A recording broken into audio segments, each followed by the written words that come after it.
우선 저희 행사 시작하기 전에 영상 하나만 보여드리고 시작하겠습니다.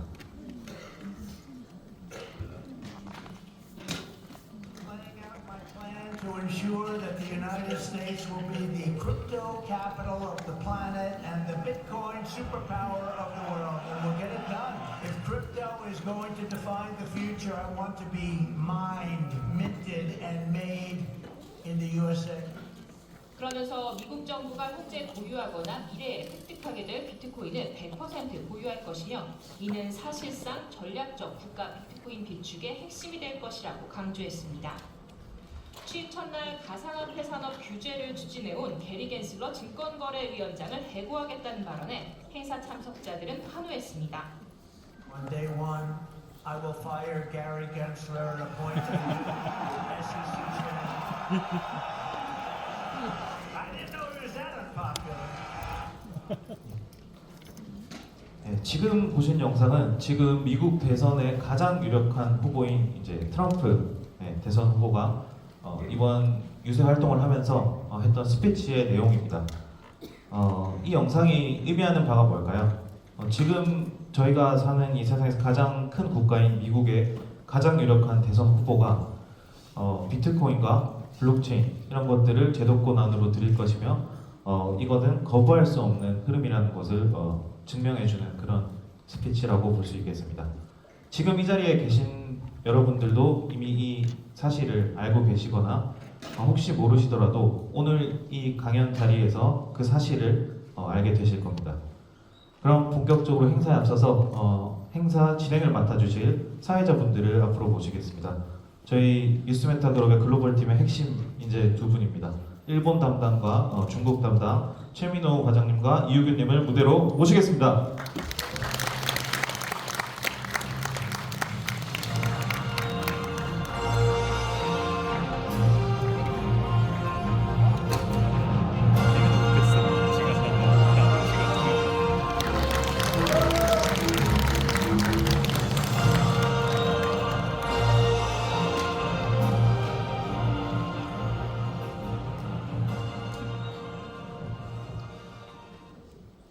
안녕하세요. 블록체인 컨퍼런스에 오신 여러분 진심으로 환영합니다. 저는 오늘 사회를 맡게 된 뉴스메타 글로벌 사업팀 최민호 과장입니다. 大家好，我是本次区块链峰会的。 우균 씨, 여기선 한국어로 해야죠. 죄송합니다. 제가 최근에 중국에서 사회를 본 적이 있어서 무의식적으로 중국어로 해버렸네요. 다시 한번 인사드리겠습니다. 안녕하세요. 이번 블록체인 컨퍼런스 사회를 맡은 뉴스메타 글로벌 사업팀 이우균입니다.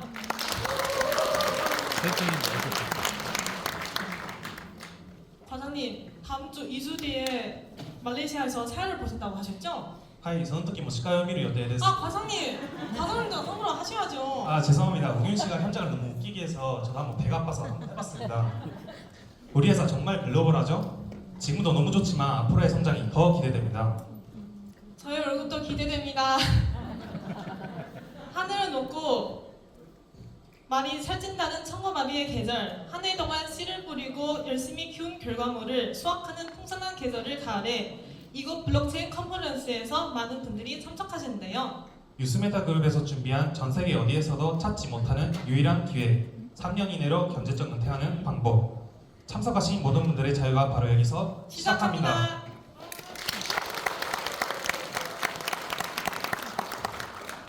우균 씨는 이번에 업그레이드된 리트리 차트로 수익 좀 보셨나요? 당연하죠. 저도 리트리 차트랑 알람 덕분에 꾸준히 수익을 내고 있어요. 그래서 지금 사회를 봐야 될지 아니면 차트를 봐야 될지 좀 고민이 되네요.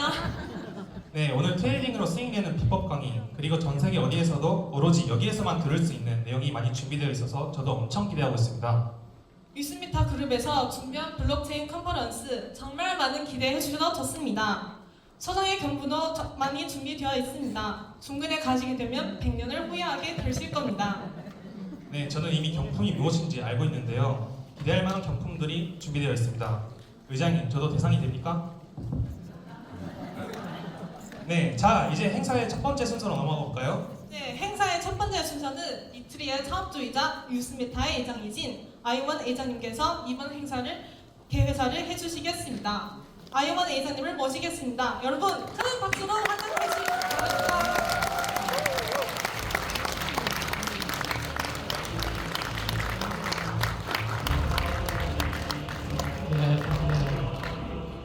아직까지 스메타 그룹의 의장 홍기현입니다.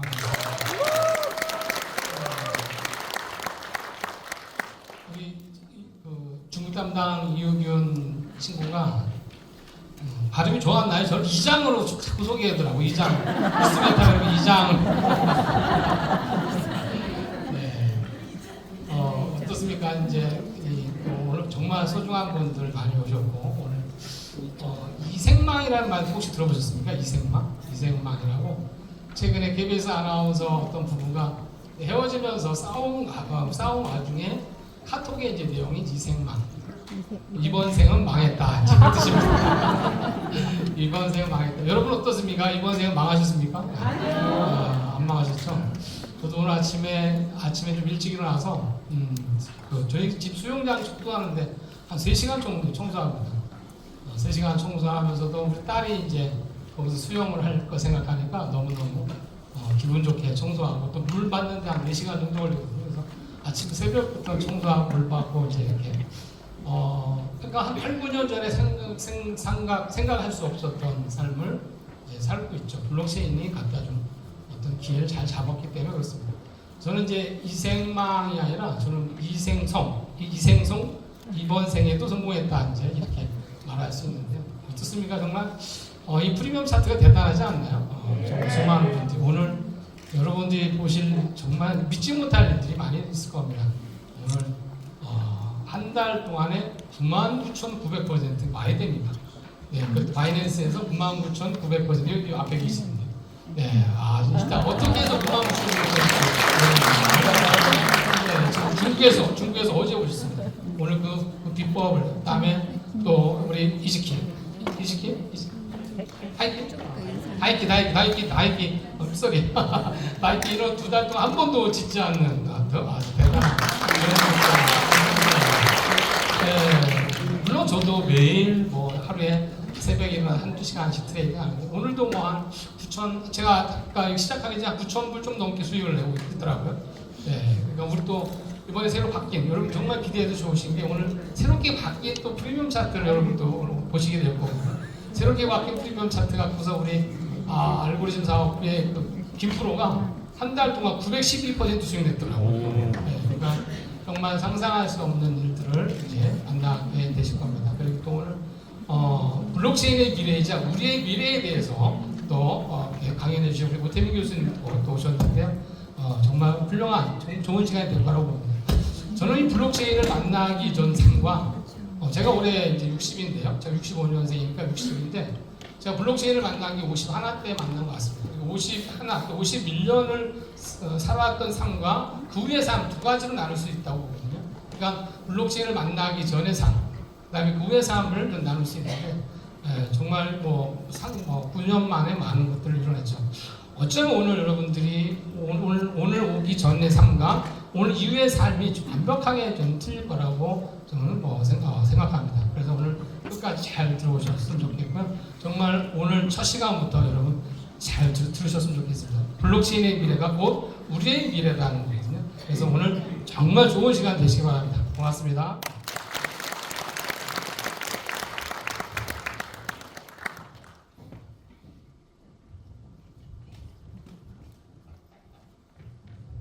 네, 개회사를 해주신 아영원 의장님께 다시 한번 뜨거운 박수 부탁드리겠습니다.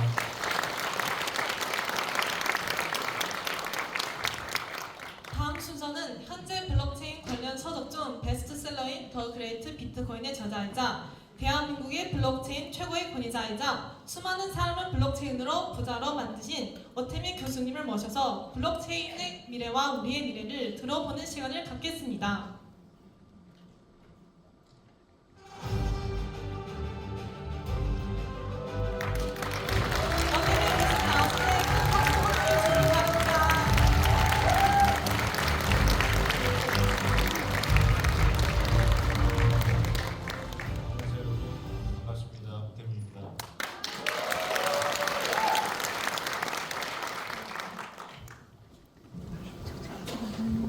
한 달에 9만 % 벌 수 있어요.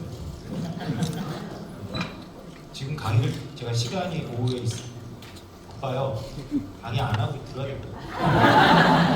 왜냐하면 저는 저는 10년 전에 비트코인을 발견하고 겨우 지금까지 2만 프로밖에 안 돼요. 2만 프로에 10년 걸렸는데 한 달에 9만 프로예요. 강의를 들어야 될 것 같은데 왜 스케줄이 있어서.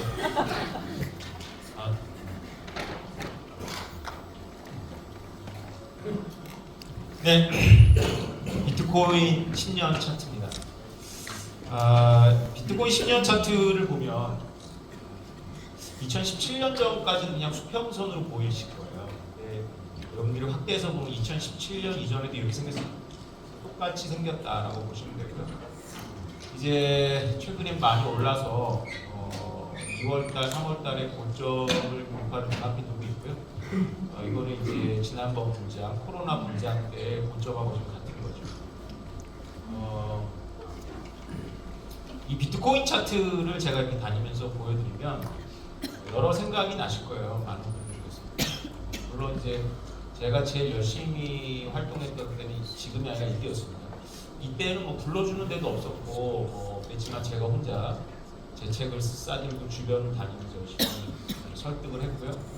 설득은 뭐 그닥 성공적이지 않았습니다.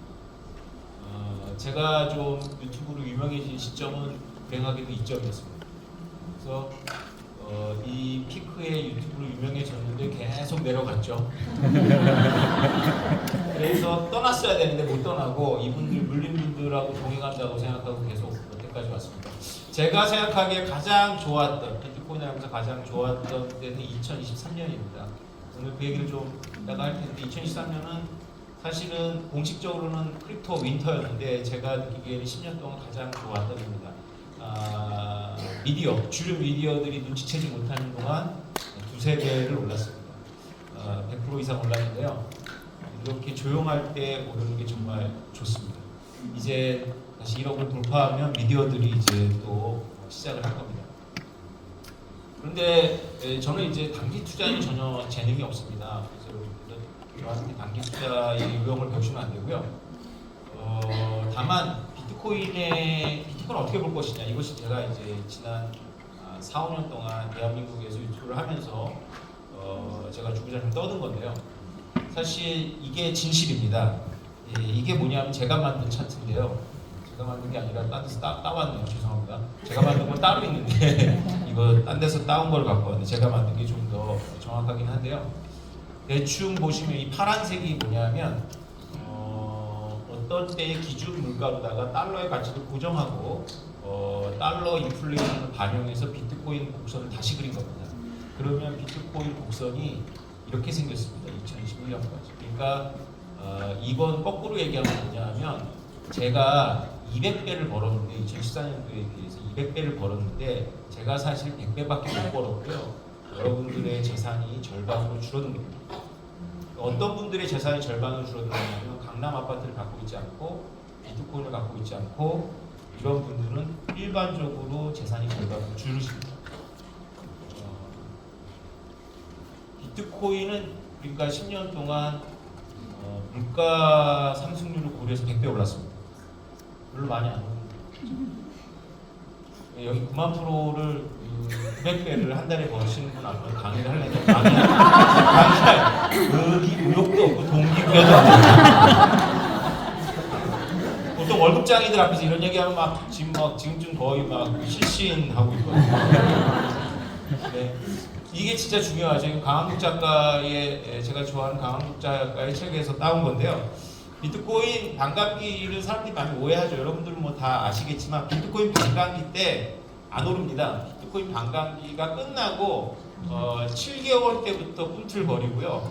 1년쯤 지나야 크게 오릅니다. 근데 딱 이번 달 말이 7개월째죠. 지금 그래서 크게 올라가고 있습니다. 그러니까 지난번에 패턴을 보자면 지금 여기 있습니다. 참고하시면 될 것 같고요. 비트코인 반감기 상승 패턴에 따르면 2025년 9월, 내년 9월에 최고점을 찍는다고 합니다. 이 패턴을 좀 벗어났으면 좋겠다는 생각을 저는 하고 있습니다. 왜냐하면 비트코인이 크게 오르는 걸 저는 좋아하지 않아요. 왜냐하면 저는 비트코인이잖아요. 근데 더 왜 안 좋아하냐 이렇게 오해하실 이상하게 생각하실 것 같아요. 왜냐하면 크게 오르면 크게 떨어집니다. 언제나 예배가 없었어요. 그래서 2013년이 제가 왜 좋아하냐면 크게 안 올랐잖아요. 원만하게 올랐거든요. 원만하게 오르고 흥분하지 않는 상태에서 오르기 때문에 견고한 거예요. 만약에 예전 사이클처럼 지금부터 한 6개월 동안 미친 장이 온다면 또 크게 폭락을 하겠죠. 그래서 이제 이런 거에 관심이 있습니다. 이번에는 다르다. 이런 거에 한 번도 안 통했기 때문에 6월부터 7, 8, 9가 가장 많이 오를 때지만 가장 주의할 때다. 이런 이야기들을 하고 있는 겁니다. 왜냐하면 이때 고점을 해가지고 또 꺼질 겁니다. 그래서 그러지 않기를 바라지만 어느 시점이 되면 이 가격으로 돌아와 있을 겁니다. 순간적으로 찍겠지만 이 가격도 언젠가 돌아와요. 생각에는 한 2년 안에 돌아올 것 같은데요. 패턴을 따른다면. 제가 지난달 월간 조선에 쓴 책이 있습니다. 월간 조선에 저한테 연락이 와서 트럼프 특집을 하겠다는 거예요. 그 당시만 해도 한국의 주류 미디어는 해리스가 된다라고 하고 있었는데 특이하게도 월간 조선은 트럼프로 보더라고요. 트럼프가 될 것 같아서 트럼프에 대해서 이렇게 특집을 하면서 저한테 한 꼭지를 좀 써달라고 그랬어요. 그게 이제 트럼프의 미국을 비트코인의 수도를 만들겠다고 했다라는 걸 제가 기고를 했습니다. 근데 월간 조선은 좀 점잖은 분들이 많이 보니까 제가 논문 쓰겠다는 생각을 하고 논문 수준으로 이제 힘을 줘서 썼고요. 오늘 강의에 주된 내용 거기서 따왔습니다. 해리스가 될 수도 있습니다. 지난 주말까지는 해리스가 더 유리했는데요. 지난 주말부터 제가 외신을 찾아보니까 외신에서도 분위기를 많이 바꿨더라고요. 그래서 제가 느끼기엔 6대4 정도로 트럼프의 기준은 구매되실 것 같아요. 미래는 아무도 모릅니다. 100%는 없으니까요. 투자하신 분들은 정답보다 잘 알겠지만 투자 못하는 사람들이 꼭 미래에 대해서 확신을 하는 거죠. 그래서 늘 한쪽 발은 뺄 준비를 하고 계시는 것이 맞지만 그럼에도 불구하고 오늘 강의는 트럼프가 될 거를 한 60%를 가중치를 두고 마련했다고 생각하시면 되겠습니다. 해리스도 비트코인을 뭐 탄압할 것 같지는 않아요. 그런데 말을 아끼고 있죠. 그래서 해리스가 만약에 당선된다면 제 느낌에는 한 달 정도 시장이 안 좋을 것 같습니다. 저만 그렇게 생각하는 게 아니었더라고요. 그래서 큰 변화 없을 것 같고. 근데 사실 우리가 비트코인 ETF나 이더리움 ETF가 언제 승인됐냐면 민주당 정부에서 승인됐잖아요. 근데 민주당은 크립토에 대해서 부정적이다는 생각도 사실 편견이에요. 사실과 다른데 워낙에 트럼프가 거셉니다. 트럼프가 비트코인을 선거 전략으로 삼았죠. 쉽게 얘기하면 좀 얄팍하게 그분을 좀 얄팍하게 이해하자면 선거에 감각적인 감각을 갖고 있으니까 아마 표 때문에 그랬을 거고요. 그분을 좀 더 진중하게 해석하자면 미국의 그랜드 플랜 속에서 선택한 선택지라고 생각하시면 됩니다. 그런 양면성이 다 있어요. 트럼프에 대해서는. 정치는 복잡합니다. 정치는 단순하지 않죠. 정치를 얘기하는 사람들은 진영 논리 속에 있기 때문에 보통 선과 악, 보복 이렇게 해석을 하는데요. 여러분들은 투자에 관심 있는 분들이니까 잘 아시겠지만 그렇게 해석하면 인생이 망합니다. 이번 생은 망하는 거예요. 그런 정치는 복잡하다. 그래서 선과 악의 대립이 아니다. 우리가 어렸을 때 봤던 동화책 속의 나라들이 아니다. 어떤 인물이든지 간에 양면성이 있다라는 걸 알고 계셔야 됩니다. 아무튼 해리스보다는 트럼프가 크립토에게는 더 유리한 입장입니다. 만약에 트럼프가 11월 5일 우리나라 시간으로 11월 6일인가요? 당선된다면 제가 보기에는 1년 동안 오를 거에 80% 반영될 거라고 보고 있습니다. 한 1, 2주 사이에 대략 2억까지도 보고 있어요. 준비하셔야 됩니다. 그 상황에서 어떻게 또 한 달 동안 9만 프로를 그래야 되는데 제가 진짜 관심은 왜 듣고 싶냐면 해리스가 됐어. 그럼 안 좋을 거거든요. 2, 30분 빠질 거고 한 달 동안 갈 텐데 저런 분들은 그 안에서도 벌더라고요. 너무 부러워 진짜. 그럴 때 저는 이제 손가락 빨고 있어야 되거든요. 근데 우리 와이프는 꼭 그럴 때 비트코인을 팔아달라고 해요. 꼭 그럴 때 집을 사든가 인테리어를 하든가 꼭 그럴 때 애들 어디를 보내든가 해요. 미친다니까요 제가. 저는 소박하게 이번 장에서는 한 번도 안 해봤는데 고점에서 팔 거예요. 근데 제가 생각하는 고점은 이미 공개적으로 얘기했는데 1억 7천입니다. 1억 7천만 원을 팔고 다 파는 건 아니고요. 이제 거래소에 있는 거. 제 거는 10년 전 비트코인이라 가지고 프리미엄 듣고 팔아야지 거래소에 넣어가지고 팔면 억울합니다. 10년 전 비트코인은 추적 안 됩니다. 프린트가 없죠. 그래서 이런 회장님 같은 분들하고 친분을 동독해야 되는 이유가 이런 분들이 결국은 나중에 제 걸 한 15% 이후에 프리미엄 받고 주고 사야 될 이유가 있을 겁니다. 농담인 거고요. 사실 80도 못 팔아요. 우리나라 그 트래블 때문에 제가 한번 2022년도에 업비트에 제 코인을 20개를 비트코인을 넣어놨어요. 우리나라 거래소 직원들이 저를 전부 압니다. 근데 실명이 확인이 안 된다고 그거를 2달 동안 해결을 안 해줘가지고 그래가지고 4천만 원에 넣은 게 2,500만 원까지 미끄러졌어요. 그래가지고 더 많이 팔아서 우리 아내한테 줬죠. 비트코인 20개를 거래소로 보내는 사람도 대한민국에 거의 없을 거고요. 그거를 이렇게 해서 내가 직접 가겠다. 나 알지 않냐. 제 인맥 다 동원해서 제 제자도 그 회사 다니고 해서 안 돼요. 안 찾아줘요. 그래서 결국은 제가 방법을 찾아가 다시 비트코인으로 뺐습니다. 그래서 거래소에 있는 것밖에 못 파는데 왜 1억 7천만 원이냐면 저도 압니다. 2억 넘어갈 거라는 걸 아는데 제가 늘 그렇게 예측했다가 도저히 못 팔았습니다. 그런데 우리 아내의 시간은 저랑 다르거든요. 우리 아내는 칼같이 돈을 줘야 돼요. 그래서 이왕 아내한테 뜯길 거니까 1억 7천쯤에 팔아서 뜯기자. 왜냐하면 다시 1억 미만 내려오면 반드시 뭔가 이유를 달아서 저한테 뜯어갈 거니까. 그래서 1억 7천인데 저는 1억 7천에 팔고 한 2억 5천만 원 내는 걸 구경하려고요. 그런 마음이 납니다. 저를 따라하시면 안 돼요, 여러분. 왜냐면 저는 많습니다. 그러니까 여러분들은 몇 개 없는 비트코인 1억 7천에 팔면 좀 억울하긴 하실 거예요. 근데 오늘의 강의 포인트 중에 하나인데 해리스가 되건 트럼프가 되건 그렇게 될 겁니다. 다만 해리스가 되면 곡선이 좀 한 1, 2개월 더 미끄러지다가 올라갈 거고요. 트럼프가 되면 한꺼번에 올라가서 이렇게 홍보를 할 거라고 생각을 하고 있습니다. 저의 소박한 생각입니다. 자, 트럼프가 승리하면 곧바로 9만 달러까지 상승한다니까 바로 1억대가 떠오른다. 이게 아마 밤새 이루어질 가능성이 높습니다. 2억 간다는 거는 이제 좀 한 6개월 정도 봤을 때 얘기를 하는 거겠지만 이것도 선반영될 가능성이 높죠. 본격적으로 본론을 얘기하겠습니다. 트럼프는 왜 비트코인 채굴 같은 어려운 개념을 얘기하고 있을까요? 여러분 미국의 셰일업자들, 미국이 석유를 수출하는 나라잖아요. 미국의 셰일업자들은 영세합니다. 미국의 셰일업자들은 텍사스 같은 데 많아요. 미국의 셰일업자들, 유전 사업을 하는 업자들 트럼프를 지지할까요? 반대할까요? 지지하는 반대하는? 반대해요? 지지해요? 지금 말고 그냥 지금 현재 스코어와 지지하는지 반대하는지 모르겠고 그냥 성향상 트럼프가 되기를 원할까요? 되지 않기를 원할까요? 되기를 원해요? 안 되기를 원해요? 네. 되기를 원한다는 것도 맞고 안 되기를 원한다는 것도 맞아요. 예, 미국 공부를 해보십시오. 이 선거에 굉장히 중요한 쟁점 중에 하나인데요.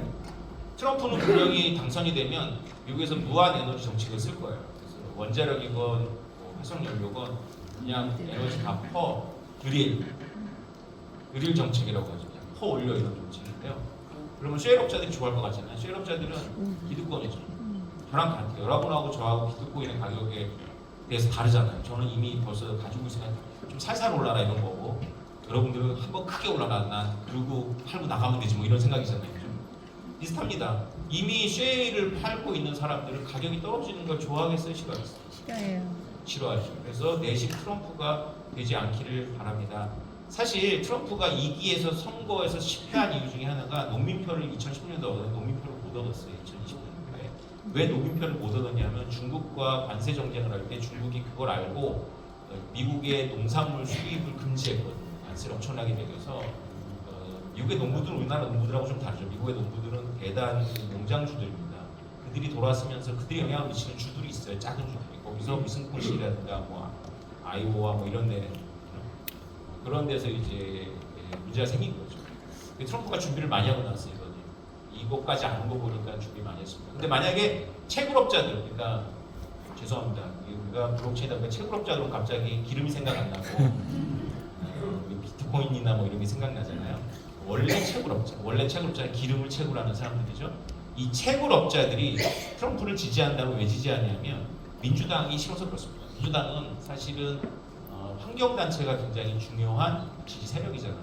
송유관을 못 갈게 합니다. 송유관은 뭐 절대로 못 갈게 해요. 그래가지고 막 들어오고 우리나라의 시위는 저리 가랍니다. 그런 문제 있어요. 그래서 우리가 석유 산업과 발전 산업을 조금 이해하는 게 좋습니다. 우리가 크립토를 하려면 석유와 그 발전 산업을 조금 이해하면 여러분들이 웬만한 기자들보다 비트코인에 대한 이해도가 높아요. 웬만한 기자들이 석유와 발전 산업의 이해 없이 그냥 외신을 갖다 베낍니다. 우리나라 교육의 가장 큰 문제 중에 하나인데요. 뭘 제대로 알지 않는 사람들한테 발언권이 너무 가 있는 거죠. 석유 산업은요, 놀랍게도요, 그 석유가 나는 곳하고 사람들이 사는 곳하고 너무 거리가 멀어요. 그죠?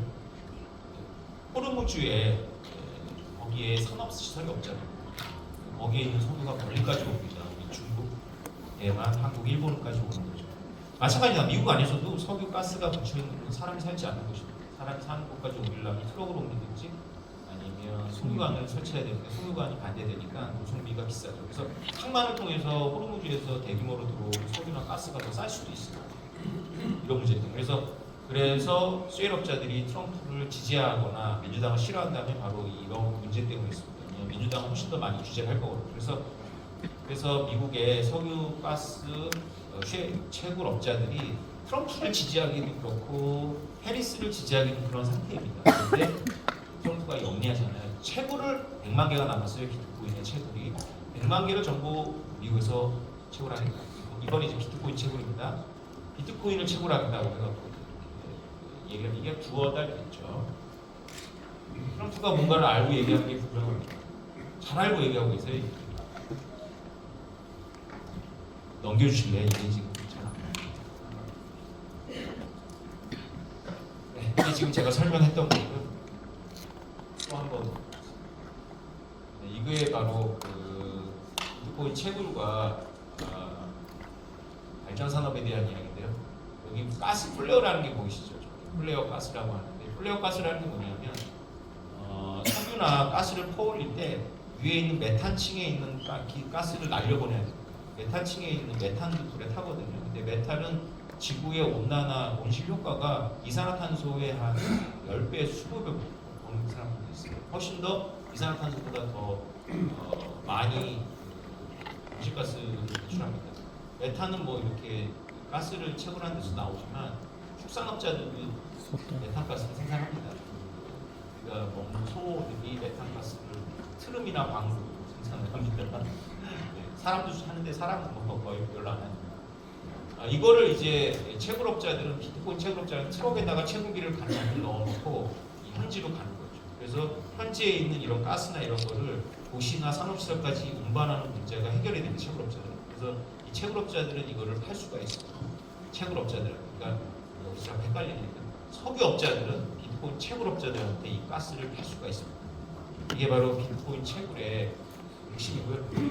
여러분들 원자력도 전기를 버린다는 걸 아셔야 돼요. 원자력은 한번 노를 가열했다가 껐다가 다시 가열하면 엄청난 돈이 낭비가 되기 때문에 전기를 쓰건 말건 노를 항상 달궈놔야 됩니다. 이거는 사실 화력발전도 마찬가지인데요. 화력발전보다 원자력은 훨씬 더 예열 과정이 복잡하기 때문에 그냥 켜놓는 겁니다.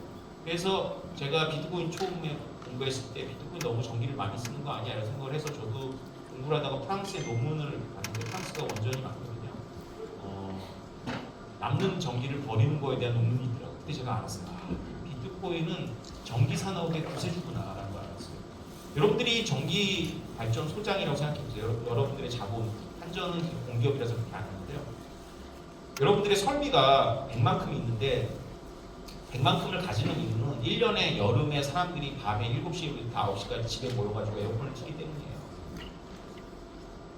1년에 한두 달, 그것도 하루 중에 한두 시간을 위해서 100이라는 걸 갖다 놓은 거지 대부분은 60밖에 못 씁니다. 여러분들의 설비.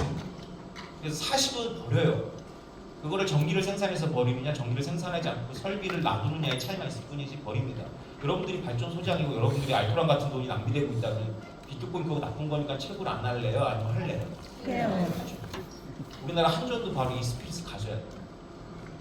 지금 더운 밥 찬밥 가릴 때가 아니잖아요. 비트코인 나쁜 거기 때문에 우리는 비트코인 따위로 묻힐 수가 없어요. 몸살기예요. 미국의 원전에서 이제 비트코인 채굴을 합니다.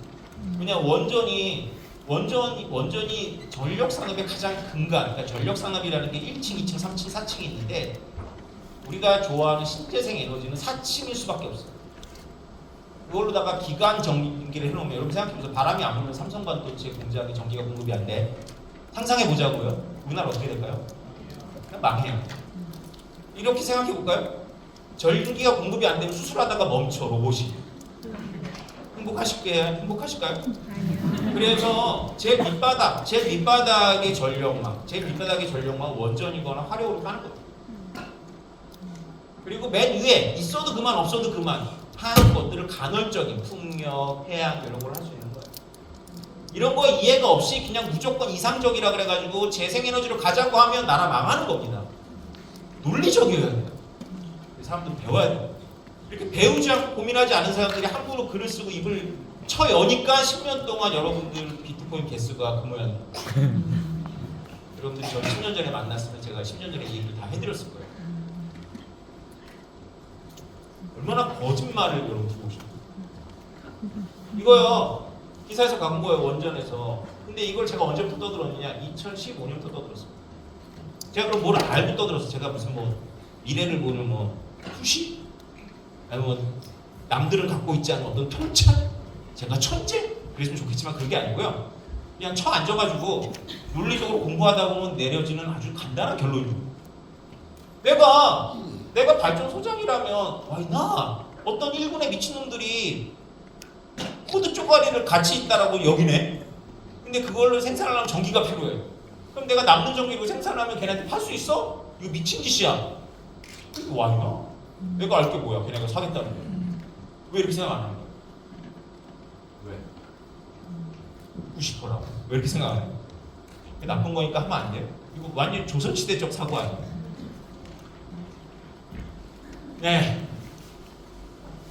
지금 반감기가 일어나고 나면 왜 비트코인 가격이 안 좋냐면 채굴자들이 채상성이 비트코인을 보상받다가 반으로 떨어지니까 영세한 채굴업자들부터 비트코인을 토해내고 여러분들은 회사를 운영하다가 회사가 어려워지면 회사를 그냥 폐업 신고합니까? 아니면 하시는 대로 회사를 살려보려고 다 갖다 파십니까? 팔죠. 그래서 비트코인이 공급이 계속 늘어나요. 반감기가 돼. 영세한, 이게 좀 잔인한 시스템인데 영세한 채굴업자가 싹 다 나갈 때까지 안 오릅니다. 그게 한 6개월에서 8개월 걸리는 거예요. 6개월에서 8개월 동안 영세한 채굴업자 싹 나오고 나가면 누구만 남습니까? 경쟁력이 있는 채굴업자들. 다시 말해서 기존의 발전소하고 딱 유착이 돼갖고 협력 상태가 되어 있는. 굳이 비싼 전기로 채굴하는 게 아니라 그냥 남는 정도로 채굴하는 이런 데만 남았을 때 대규모겠죠? 그때 비트코인 가격이 쳐 올라가는 거예요. 지금 다 됐어요. 그래서 이런 마라톤 디지털 같은 채굴업자들은 이런 핀란드의 난방 문제를 해결해야겠다고 하는 거죠. 왜냐하면 이 비트코인 채굴 산업은 되게 채굴을 뭐 이렇게 실험적인 환경에서도 해볼 수 있지만 굉장히 규모가 필요해갖고 이제 공장형이 있다. 그래서 설비가 많이 들어가죠. 그래서 열도 많이 나니까 핀란드 같은 데서는 그래서 제가 이렇게 챗GPT 하고 있어서 노는 걸 좋아하는데 챗GPT의 생각도 저랑 똑같더라고요. 세계에서 가장 비트코인 채굴에 최적화되어 있는 나라는 노르웨이입니다. 노르웨이, 핀란드, 여기 그 유럽의 이쪽. 왜냐면 거기는 지열이 있어요. 지열. 그냥 이렇게 밑에다 땅 아래가 뜨겁습니다. 그래서 땅 아래다가 이렇게 뭘 해놓고 하면 그냥 에너지를 생산할 수가 있어요. 근데 그보다 더 중요한 건 에어컨이 필요가 없죠. 비트코인 채굴기가 열을 엄청나게 발생하기 때문에 에어컨을 틀어줘야 되거든요. 팬을 막 달아줘야 돼요.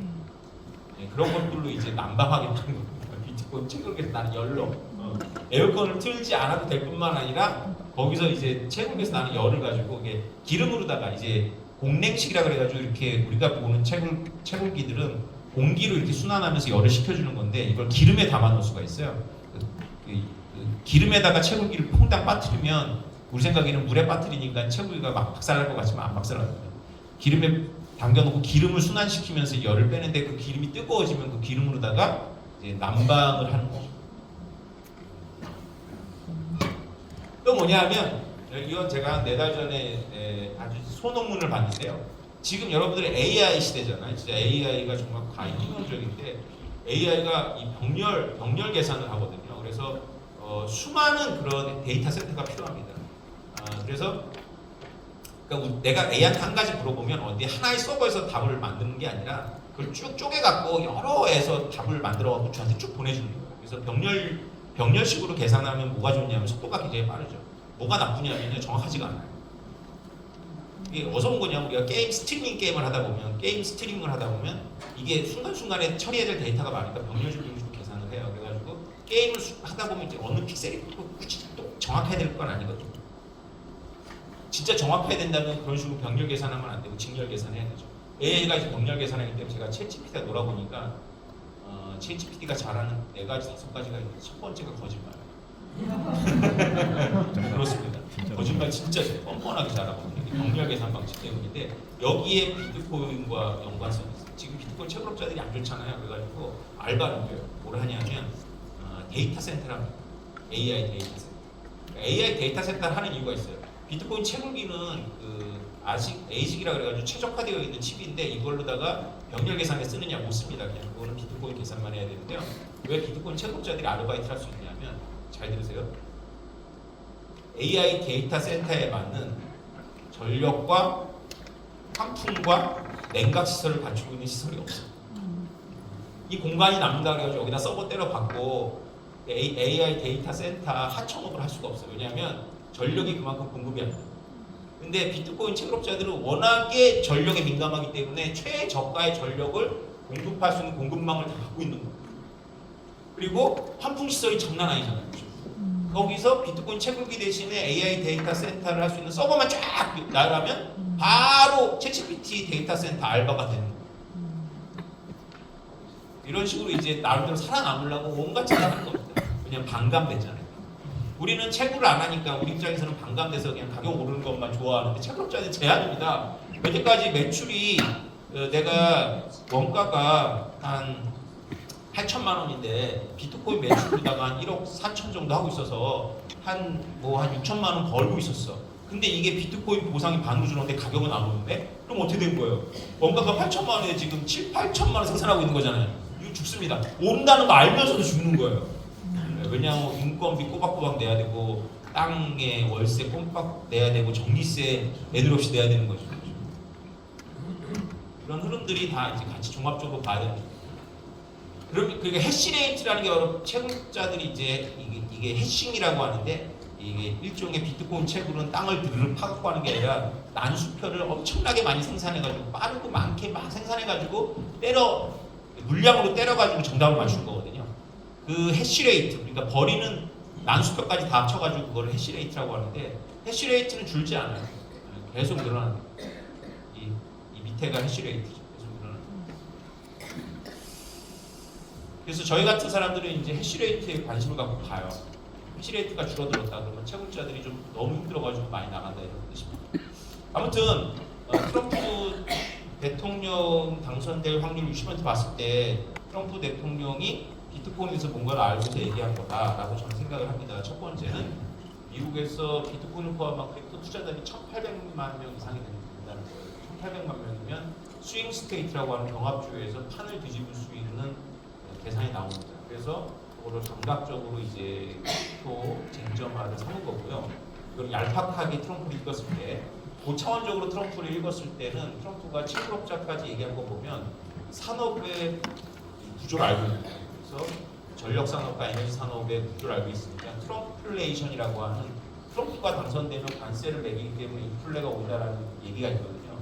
트럼플레이션에 대비해갖고 원유 가격을 확 낮추는 거죠. 원유 가격을 확 낮추려면 원유 생산을 미국에서 엄청나게 해야 되는데 그거를 채굴업자들이 좋아하지 않아. 석유 생산업자들이 좋아하지 않아. 그 석유 생산업자들을 보완해 주는 게 바로 비트코인 채굴이다 이거. 아구가 딱딱 맞죠. 이해가 되셨죠? 이것만 이해해도 여러분들 이제 웬만한 미디어에 기자들이 공부하고 쓰는 거는 다 비울 수가 있는 거예요. 지금부터는 조금 다른 이야기를 하겠습니다. 투자 관련한 이야기인데요. 미국에서 월가에서 활동하는 제임스 버터필이라는 분의 논문을 갈 겁니다. 이분이 계속 요새 이와 관련한 논문을 쓰고 있는데요. 그중에 대표적인 논문 하나를 가지고 얘기합니다.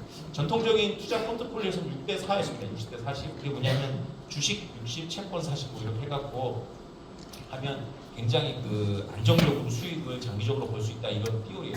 이 논문은 이런 게 틀렸다라는 거예요. 60대 40대에 이게 왜 틀렸냐면 여러분도 아시겠지만 연준의 입김이 너무 세졌기 때문에 그렇습니다.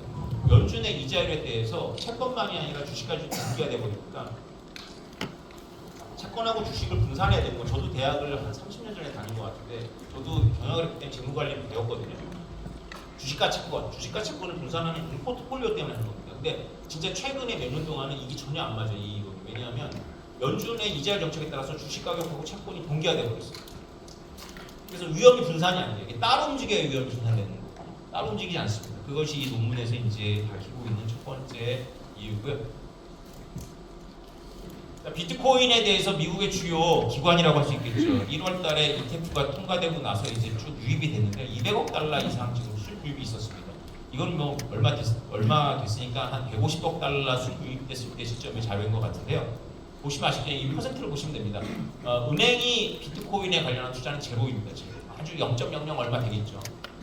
헤지 펀드가 좀 했어요. 헤지 펀드 2.1%고 프라이빗 에쿼티가 1.5%. 거기 말고는 전부 뭐 소수점입니다. 소수점.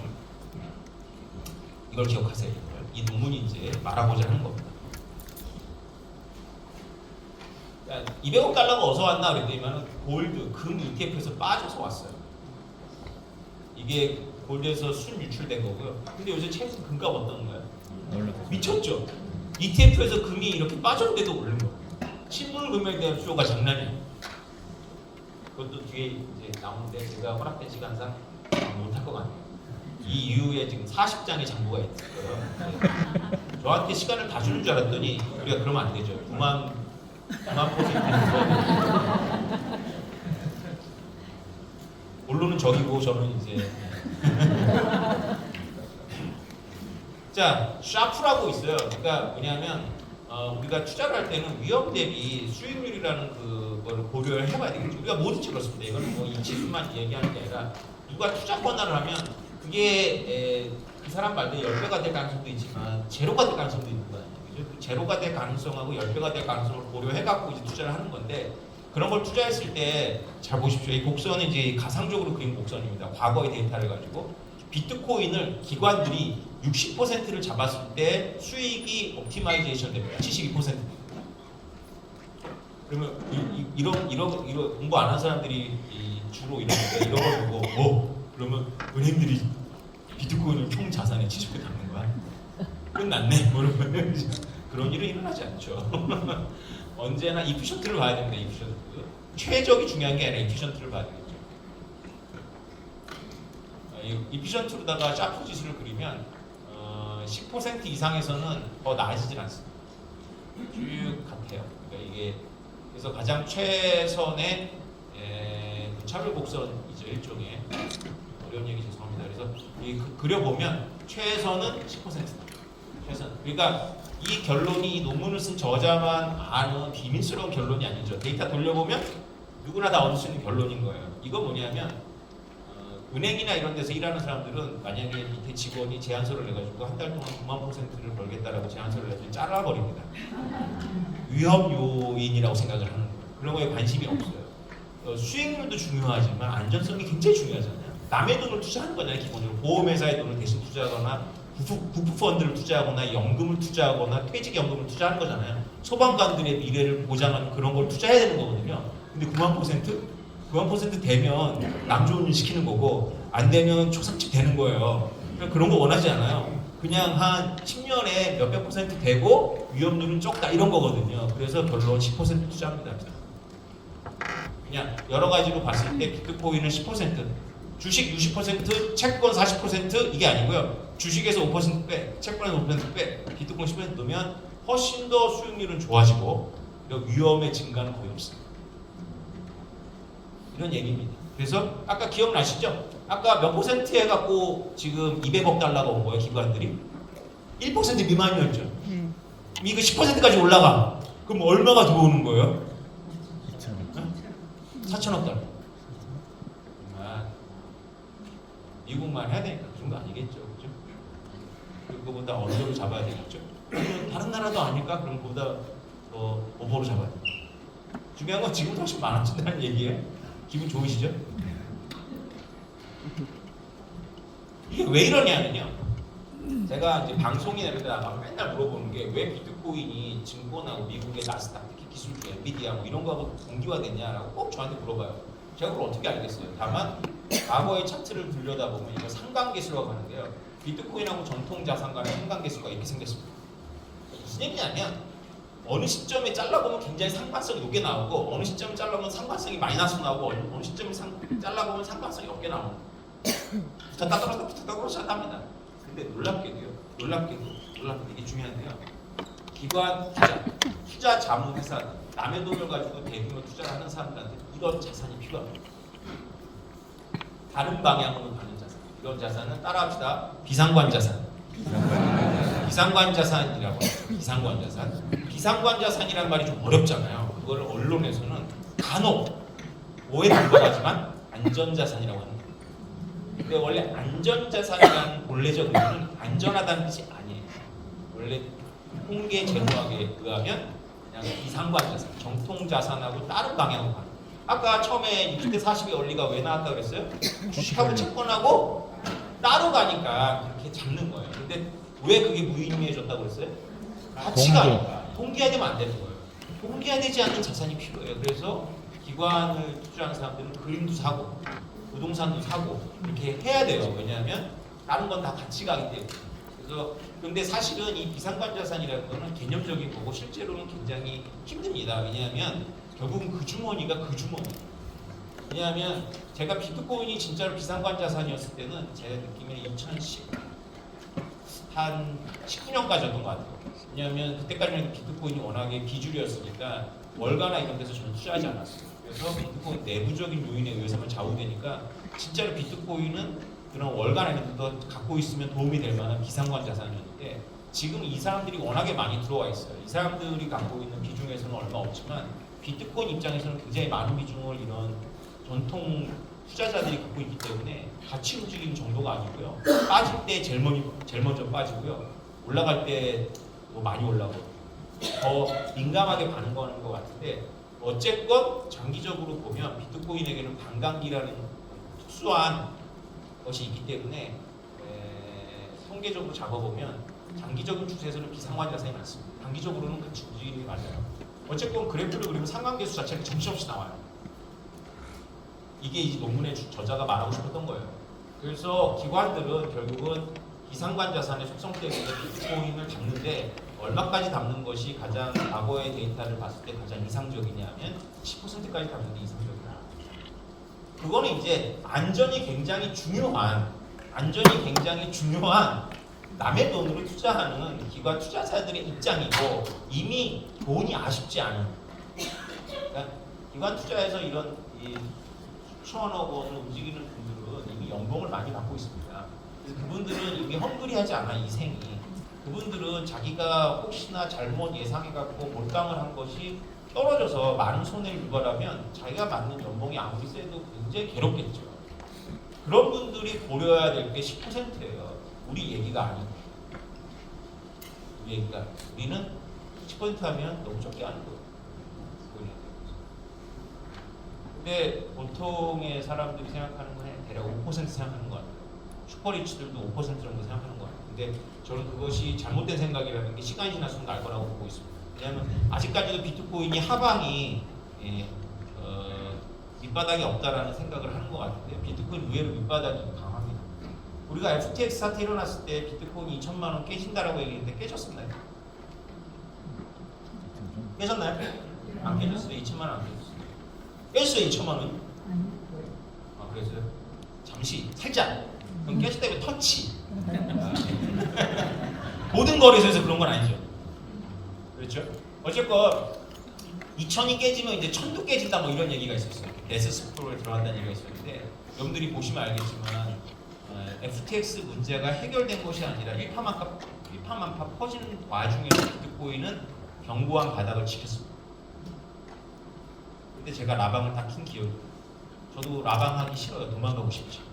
근데 제가 막 이렇게 제가 쫄면 제 생각인데 제가 쫄면 저는 그래도 괜찮아요. 저는 안 팔 겁니다. 근데 제가 쫄면 다들 도망갈 것 같다는 생각이 들어서 라방을 딱 키고 제가 라방을 했습니다. 괜찮다고. 근데 이 상체만 찍고 있기 때문에 제가 다리를 떨고 있는 건 안 보여요. 다리를 막 떨면서 괜찮다고 막 이랬어요. 저를 기억하시는 분들이 그 영상 때문에 지켰다고 굉장히 많이 좋아하세요. 사실은 그것 때문에 지키는 게 문제가 아니죠. 제가 좀 더 과감하다면 사라! 막 있어요. 지금 사라! 다 걸어라! 그때 다 걸었으면 여러분들 승자. 2천만 원. 지금 얼마입니까? 떨어져서 9천만 원. 이게 중요한 게 뭐냐면 9천만 원이 중요한 게 아니라 떨어져서 9천만 원. 떨어져서. 양자 컴퓨터가 개발되면 비트코인 폭망한다. 떨어져서 10억쯤 할 겁니다. 그러니까 정말로 쓸데없는 걱정들 하고 있는 거예요. 떨어집니다. 떨어져요. 떨어져서 10억 할 건데 어쩔 건데. 그래서 대답해봐. 어떡할 건데요? 그때 가서 떨어져서 10억 할 건데 뭐 그래서 어떡하라고? 지금 도망가라고 벌써부터? FTX 상품 떨어질 때 진짜 어두웠거든요. 왜냐면 그게 물린 데가 한 군데가 아니라 연쇄도산이 쫙 예고가 되어 있었어요. 근데 바로 그날 그 주가 사야 되는 주였던 거예요. 투자라는 게 이렇게 쉬우면서도 무지하게 어렵습니다. 저 같은 이렇게 비트코인에 대해서 확신을 갖고 확신을 전파하는 저마저도 영상 틀기 싫고 영상 틀어놓고 다리는 떨고 있었거든요. 그러니까 제가 그 정도밖에 얘기 못한 거예요. 괜찮아요. 제가 진짜 확신했다면 지금 사야 된다! 이렇게. 얼마 전에는 그 블랙 먼데이 때 또 틀었어요. 블랙 먼데이 틀어가지고는 사라고 했어요. 걱정하지 말고 사라고 막. 근데 그거 진짜 맞았어요. 근데 그런 날 못 삽니다, 사람. 그런 날 사면 진짜 용자죠. 이거 아무나 할 수 있는 게 아니에요. 자, 뭐 다른 거하고 비교 족탈불급입니다. 2023년에 비트코인은 정말 화려했습니다. 이것이 바로 비트코인입니다. 다른 것들 많이 하십시오. 이 비트코인 너무 멋있지 않습니까? 2023년. 이게 바로 FTX 사태 때 시작하는 겁니다. 여러분들이 2024년도에 FTX 사태 일어나고 나서 비트코인을 담았으면 여기서 사서 여기서 먹는 거죠. 그죠? 지금 더 올랐어요. 비트코인이 현재 메타보다 못합니다. 그래서 1조 3천억 달러입니다. 금이 계산마다 조금 다른데 금이 1조 8천억이라는 말도 있고 1조 3천억이라는 말도 있는데 이거는 현재 가지고 있는 금의 물량을 정확하게 계산하지 못하기 때문일 거예요. 아무튼 지금 10배까지 가야 됩니다. 제가 비트코인을 처음 만난 게 2014년 6월달이었고요. 첫 번째 강의를 2014년 6월달에 한양대를 가서 했습니다. 그때 비트코인 1억 간다라고 얘기를 했었는데요. 학생들이 근거를 물어봐서 제가 이렇게 얘기를 했죠. 제가 한 주장이 아니고 이 비트코인 월드에서 금 시총의 5%까지는 간다라고 얘기를 했다라고 해서 그때 한 게 이제 10만 불이었습니다. 10만. 아직 10만 불 안 됐죠. 그 당시에는 이제 환율이 지금처럼 이러지 않아가지고 10만 불 1억이었습니다. 제 생각보다 굉장히 천천히 왔어요. 10만 불이 아직도 안 왔으니까. 근데 그게 언제 올 거냐고 봤냐면요. 금의 5%. 근데 지금 얼마냐면요. 금의 10%입니다. 그러니까 어떤 면에서는 맞은 거예요. 그러니까 금의 10%까지 왔어요. 근데 저를 미쳤다고 하시겠죠. 그때도 그랬어요. 2014년에도 딱 표정이 지은 것 같았어요. 금의 시총을 앞설 겁니다. 조금 믿음이 가세요? 네. 네. 여러분들은 용자시다. 진짜. 그때 한양대 학생들이 만약에 비트코인 1억 간다는 제 말을 진지하게 들었다면 그 중에서 지금 슈퍼리치들이 나왔어야 되는데 그런 소식이 하나도 없습니다. 가끔 제 SNS에 그때 왜 제가 교수님 말을 진지하게 안 들었을까 뭐 이런 얘기하는 거 봐서는 다 망한 거죠. 여러분들이 행복할까요? 그들이 행복할까요? 그렇죠. 왜냐하면 2014년도에 오토바이를 만난 건 일종의 저주입니다. 여러분들 잘 들으십시오. 제가 이거는 2017년도 9월달에 포항에 갔더니 막 포항은 저희가 포스코에서 초청을 해서 갔었어요. 갔더니 포항 시내에 명문고등학교 학생들은 다 모인 것 같아요. 엄청 그 기술에 관심이 있으니까 전부 그 비트코인 이런 거 강의한다니까 다 온 거예요. 그때 저 안 유명했거든요. 그때 제가 이렇게 말했습니다. 오늘 저를 만나서 비트코인 500만 원이었어요. 오늘 저를 만나서 비트코인에 대한 저의 이야기를 들으면 여러분들은 이야기를 듣고 비트코인을 사면 여러분들은 불행해집니다. 불행해진다. 왜냐하면 비트코인 가격은 24시간 들어가고 정말 지랄만거든요. 호환이 없어져. 근데 여러분들이 오늘 제 강의를 듣고도 비트코인을 안 사면 행복한데 평화로운데 5년 있다 갑자기 불행해질 거라고. 그러니까 저를 만난 이상 혹은 비트코인이 이 세상에 나타난 이상 여러분들한테 선택지는 딱 두 개밖에 없는 거예요. 저처럼 빨리 비트코인에 올라타고 괴로움을 당하든가 아니 비트코인을 무시하고 살다가 나중에 갑자기 현타가 빡 와갖고 다들 앞으로 갔는데 나만 뒤로 갔구나. 아까 물가 상승률 보셨죠? 여러분들 갖고 있는 현금이 10년 동안 절반 된 거 보셨죠? 우리가 앞으로 간 게 아니에요. 우리는 앞으로 천천히 가는 거고 급속도로 뒤로 달리고 있는 거예요.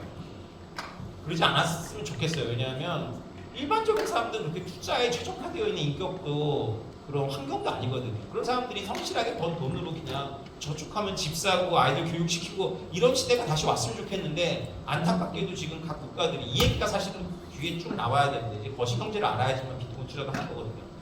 해야 되는데 안타깝지만 국가 나름대로의 일 때문에 그렇게 하질 못합니다. 국가들 나름대로의 사정이 있어가지고 계속적으로 국민을 기만해요. 돈을 갖고. 국가가 특별히 나빠서 그런 거라면 정권을 바꾸면 안 그래야 되는데 그런 게 아니에요. 그냥 속성상 그렇습니다. 그래서 계속 국민들을 속여요. 부동산 투자하지 말라. 그래서 국가 말만 안 듣는 사람들만 승리를 하게 만들어요. 진짜입니다. 이거. 우리나라 얘기하는 게 아니에요. 미국 얘기를 하는 거예요. 그러면서 엘리트들 본인들은 다 뒷주머니로 하고 있어요. 그게 제가 열받는 부분이에요. 만약에 여기 불이 났어요. 여기 불이 나면 여기서 연기가 막 나겠죠. 그럼 여러분들은 상황을 모릅니다. 여기서 상황을 알고 있는 사람들이 있겠죠. 그런 분들이 와가지고 불이야 그러면 나가다가 여기 1층이라 괜찮은데 여기가 만약에 3층, 4층이면 나가다가 불에 타서 죽을 가능성보다는 딸려가지고 쓰러진 다음에 질식해서 죽을 가능성이 훨씬 더 높습니다. 그래서 여기 현명한 리더라면 괜찮다. 상황을 우리가 통제하고 있다. 뭐 잠시 누전이 있었다 이렇게 얘기를 하고 불이 난다라고 얘기를 하면 안 돼요. 그래놓고 뒤에서는 한 명씩 나가도록 해야 되겠죠. 거짓말을 하되 선의의 거짓말을 해야 되고 신속한 조치를 취하는 게 리더가 맞습니다. 그래서 플라톤이라는 철학자는 국가란 거짓말을 하는 거다라고 말해요. 그래서 저도 국가가 거시경제 가지고 거짓말하는 거는 뭐라고 안 해요. 왜냐하면 저라도 그렇게 할 것 같으니까. 안 그렇습니까? 우리나라 경제 망가지고 있는데 딱 나가고 재무장관이 경제 망했습니다. 이렇게 얘기해야 돼요? 아 지금 굉장히 어렵지만 펀더멘탈은 괜찮습니다. 이렇게 얘기해야 되잖아요. 그죠? 네. 그래서 질서 있는 어떤 그런 해야 되는데 이건 이해해. 근데 비트코인에 있어서 이러지 않았어요. 어떻게 했냐면 두 가지 구조가 있는데 하나는 뭐냐면 미국의 엘리트들.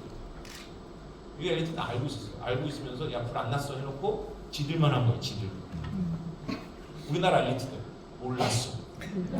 지들도 불난 걸 모르는 거야. 여러분들이 보기엔 어느 놈 엘리트가 나요? 지들은 알고 지들만 챙긴 놈들이 나와요? 지들도 모르는 놈들이 나와요? 아니 둘 중에 선택지밖에 없다면 어떤 리더가 나요?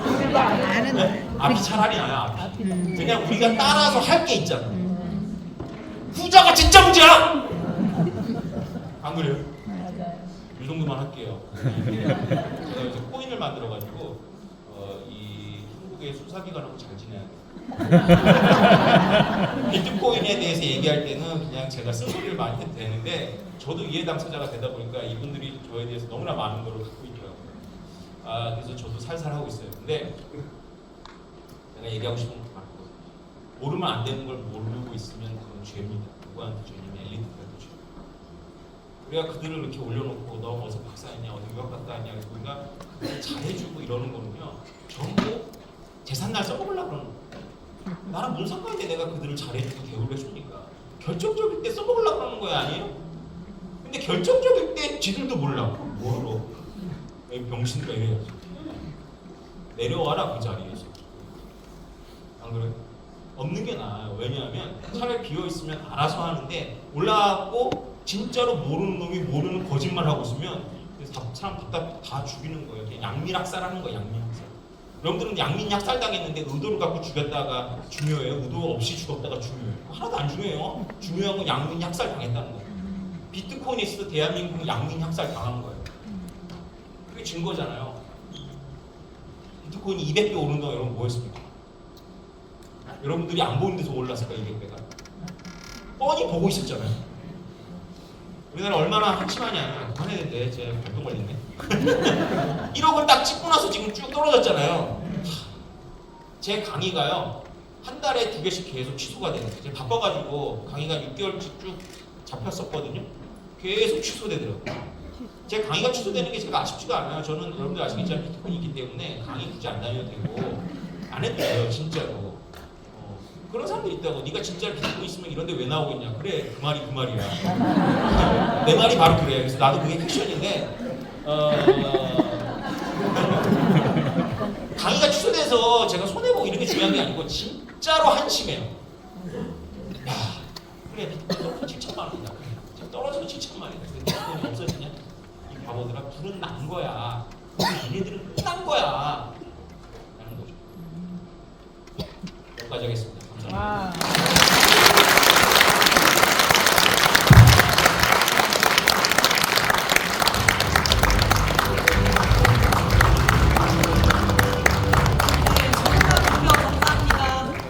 블록체인과 비트코인에 대한 이해도가 더 넓어지지 못합니다.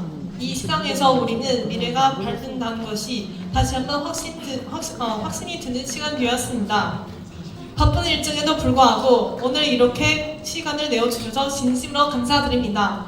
오태민 교수님께 다시 한번 큰 박수 부탁드리겠습니다.